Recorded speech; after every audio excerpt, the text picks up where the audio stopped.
बिस्मिल्लाहिर्रहमानिर्रहीम। Surgical care को improve करने के लिए कुछ चीज़ें हैं जो देखा गया है कि अक्सर मिसिंग हो जाती हैं। तो इस वीडियो में उस हवाले से मैं बात करना चाह रहा हूँ। तो चार्ट के अंदर अगर आप देखेंगे जो पेशेंट हमारे पास आता है, जैसे रूटीन में पहले हम बात करेंगे हिस्ट्री में क्या चीज़ चाहिए, एग्जामिनेशन में क्या चीज़ मिस होती है, फिर है कि प्री ऑपरेटिव के अंदर क्या ऐसे मामलात हैं, और फिर है कि पोस्ट ऑपरेशन के बाद जो है कुछ चीज़ें हैं जो कि इंपॉर्टेंट लेकिन मिस हो सकती होती हैं। तो सबसे पहले हम हिस्ट्री की बात करते हैं। जो हमारा रूटीन का चार्ट है उसमें क्या हमने देखना है, ख़ास तौर पर जो पेशेंट हमारे पास आया है, जब उसको हमने एंटर किया है, उसकी हिस्ट्री ली है, तो कैटेगोरिकली उससे जो ख़ास चीज़ें पूछनी है, रूटीन में तो हम सारी बातें पूछेंगे। उसको डायबिटीज़ उसको है कि नहीं, उसको यानी शुगर का मसला है कि नहीं, हाइपरटेंशन, एस्थमा, कोई थायराइड का प्रॉब्लम, कोई इस्कीमिक हार्ट डिजीज़, ये सारी चीज़ें हमने उससे पूछनी है। इसके अलावा अदर जो ख़ास तौर पे इंपॉर्टेंट चीज़ें हैं वो है CKD, क्रॉनिक किडनी डिजीज़, क्या उसको कोई मसला तो नहीं चल रहा, लिवर डिजीज़ का मसला तो नहीं चल रहा, उसको जिगर का प्रॉब्लम तो नहीं चल रहा। फिर हमने देखना है कि उसके अंदर कोई एलर्जीज़ तो नहीं है। ये बड़ा इंपॉर्टेंट है कि बाज़ औक़ात मरीज़ों को किसी दवाई से कोई एलर्जी होती है, तो वो हमने ज़रूर उनसे मेंशन करना है, किसी एंटीबायोटिक से, किसी पेन किलर से। फिर हमने देखना है कि कुछ ऐसी मेडिकेशन है जो पेशेंट ले रहा होता है जिनमें ब्लड थिनिंग एजेंट्स हैं, यानी कि एंटी प्लेटलेट्स मेडिसिन है, डिस्प्रिन, एस्प्रिन, लो प्लेट, एस्कार्ड, इस किस्म की। ये स्पेशल पूछनी है उनसे, ये नहीं कि मरीज़ हमें बता देगा सारा कुछ, खुद से पूछना है कि ये चीज़ें वो ले तो नहीं रहा। यानी थायराइड की अगर कोई मेडिसिन ले रहा है, कोई एंटी थायराइड थायरॉक्सिन वगैरह ले रहा है, तो हमने उनसे पूछना होता है। तो ये हिस्ट्री में ये चीज़ें बड़ी इंपॉर्टेंट हैं, क्योंकि अगर वो ब्लड थिनिंग एजेंट्स ले रहा है तो हमने उसको बताना है कि आपने ये दवाइयाँ 5 दिन पहले ज़रूर बंद करनी है सर्जरी से। हमें हो सकता है उसको घर भेजना पड़े, या अगर यहीं पे रखना है तो हमने उसको ये काम करना है सारा। सिमिलरली जब हमने उसका एग्जामिनेशन करना है तो उसके अंदर हमने क्या देखना है, जो कि बड़ी इंपॉर्टेंट चीज़ है, वो है रूटीन में हम सारा कुछ कर रहे हैं, पल्स का करैक्टर नहीं बताया जाता कि पल्स रेगुलर है या इरेगुलर है। इससे बहुत इंपॉर्टेंट इन्फॉर्मेशन मिस हो जाती है। और दूसरी चीज़ क्या है कि रेस्पिरेटरी सिस्टम को ज़रूर देखना है।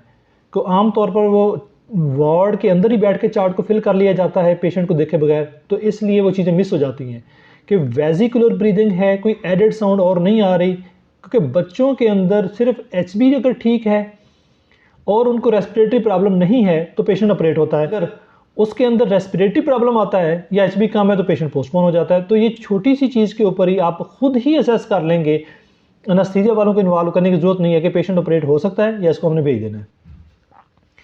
अदर चीज़ जो प्री ऑपरेटिवली जो स्टाफ नर्स भी करेगी, हमारा डॉक्टर भी उसको देखेगा, वो क्या है कि आपने साइड और साइड को मार्क करना कि उसकी, ताकि रॉन्ग साइड सर्जरी ना हो सके। यानी अगर उसके राइट लिम्ब की सर्जरी होनी है या लेफ़्ट लिम्ब की, अपर लिम्ब की या लोअर लिम्ब की, उसका आसान तरीका ये होता है कि हमारे पास अगर मिसाल है उसकी लेफ़्ट की होनी है तो उसके हाथ के ऊपर हम एरो मार्क कर देते हैं उस साइड के लिए, अपर साइड को, यानी इस साइड की सर्जरी मार्क होनी है। तो हमारे पास जो पेट्रोल मार्कर जो परमानेंट वाले जो कि रेजेबल नहीं है, उससे हम उसको निशान लगा दें, तो स्टाफ के पास होना चाहिए, उसको साइड को मार्क कर दे।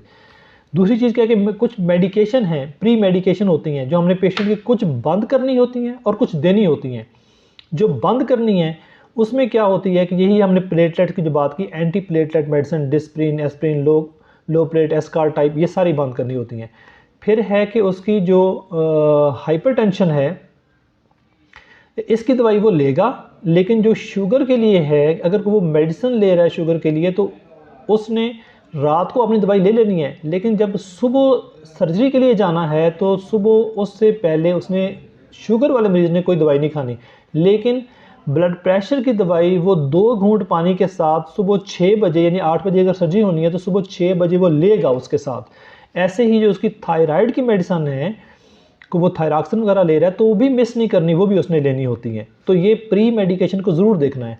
एक चीज़ और भी है, वो है पेन के लिए जो प्री एम्प्टिव एनाल्जेसिया हम देते हैं, ताकि कोई मेजर सर्जरी है तो पेशेंट को पेन ज़्यादा ना हो, तो वो प्री एम्प्टिव एनाल्जेसिया की एक प्रॉपर रजीम है, तो उसको भी आपने फॉलो करना है। तो प्री मेडिकेशन करनी है, उसको देनी है। कुछ जो क्रॉनिक इलनेस चल रही है उसकी कुछ मेडिसिन है, उसको देखना होता है, जिसमें शुगर की दवाई बंद करनी है। और तीसरी चीज़ क्या है कि आपने एंटी प्लेटलेट्स वो नहीं लेनी, वो भी स्टॉप करनी है। तो ये मेडिकेशन से रिलेटेड बात है, इसको देख ले।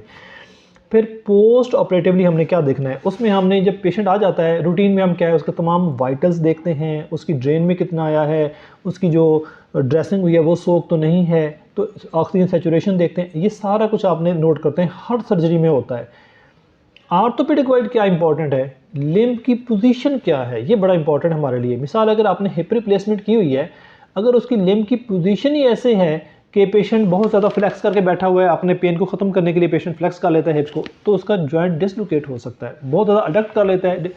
तो हमारे लिए पेशेंट की पोस्ट ऑपरेटिव लिम्ब की पोजीशन इंपॉर्टेंट है। अपर लिम्ब की सर्जरी हुई है, शोल्डर डिसलोकेशन से आपने उसको किया है, तो उससे जो सर्जन के नोट्स को देखें कि उसने क्या लिखा हुआ है, उस तरह से करें कि दरमियान में तकिया रखना है, इसके लिए उसने क्या कहा हुआ है, या लेग को एलिवेट करना है, तो ये जो भी है इसको ज़रूर फॉलो करना है।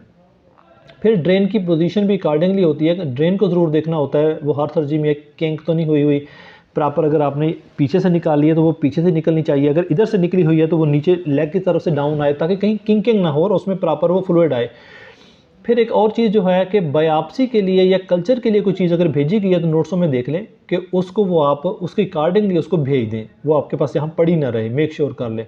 और अगर ब्लड ट्रांसफ्यूजन अगर डिवाइस है तो वो भी कर लें। तो ये सारी चीज़ें हैं, हिस्ट्री में आपने देखा, एग्जामिनेशन पे आपने देखा, प्री ऑपरेटिवली देखा और पोस्ट ऑपरेटिवली, इन सारी चीज़ों को वार्ड में फॉलो होना चाहिए। इससे आपकी रॉन्ग साइड सर्जरी भी प्रिवेंट होती है, पेशेंट का गैर ज़रूरी पोस्टपोन होना जो है ना वो ख़त्म हो जाता है। क्योंकि अगर होता क्या है जी, वो कहते हैं जी आप मरीज़ हो जी, मरीज़ कहते हैं मुझे किसी ने बताया ही नहीं कि मैंने जो है ना वो दवाई खानी थी या नहीं खानी थी ब्लड प्रेशर की, वो नहीं खा के आया होता जी, मैं तो खाना पीना बंद करा दिया था, मैंने सुबह दवाई नहीं खाई, इसलिए जो बीपी है मॉर्निंग में वो 210 पे होता है, तो वो एनेस्थीसिया वाले ऑपरेशन नहीं कराते।